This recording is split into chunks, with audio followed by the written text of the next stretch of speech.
Welcome back. I'm Accidental CISO. This is Throttle Therapy. I'm out riding around today talking about burnout.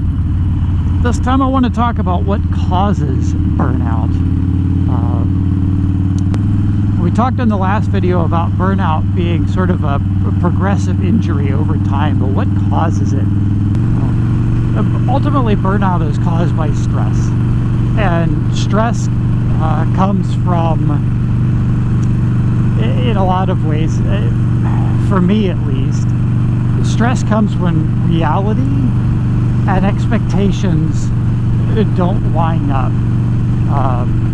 When you have an expectation of yourself, or somebody else has an expectation of you, and it doesn't line up with the current state of reality, and that mismatch is really where stress happens. And it could be because you don't feel equipped to do what you need to do, to have reality and expectations come together. Maybe that you don't feel supported, there's not enough time, there's other things that you have to do. There's any number of reasons why reality and expectations aren't aligned.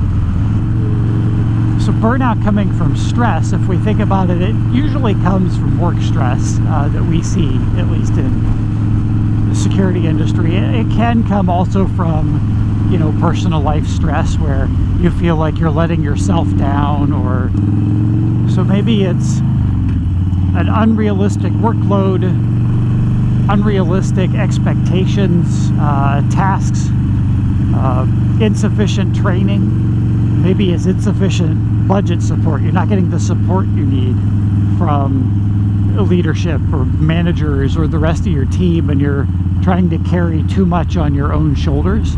That's definitely something that comes up quite a bit, I've seen. It could be the environment. It could be communications skills are lacking, maybe on the part of the individual is being burned out. It could be on the part of the manager or other people on the team, to where expectations aren't being communicated well.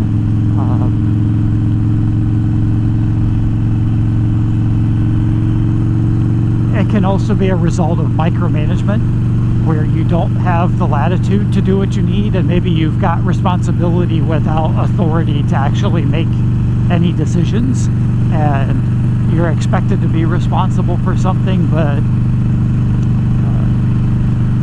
you don't have the ability to make the call that you need to make, or make the decisions, and you always have to defer back to a manager or somebody like that. And it can also be toxic workplaces, overly political environments, environments where you have people that are looking out for themselves and their own interests, where there's constant political wrangling and jockeying for position and power, and those things jockeying for position and power at the expense of everybody else in the organization. All of these things can come together to create burnout. And then, as you start getting more and more tired, as the injury continues to build up, and you lose your ability, as we talked about in the last video, to respond and cope with these things, you start you're feeling letting yourself down, and maybe letting your family down, and you're not there, and it all just spirals out of control from there, to the point where you just, nothing matters anymore. And the energy is gone. It's important to remember with burnout that this is all cumulative. It's not something that happens just once. And that's one of the things that's so insidious about it, is that when you try to talk to somebody at work, a manager or a coworker, about the problems that are causing this, and it's no one thing. It's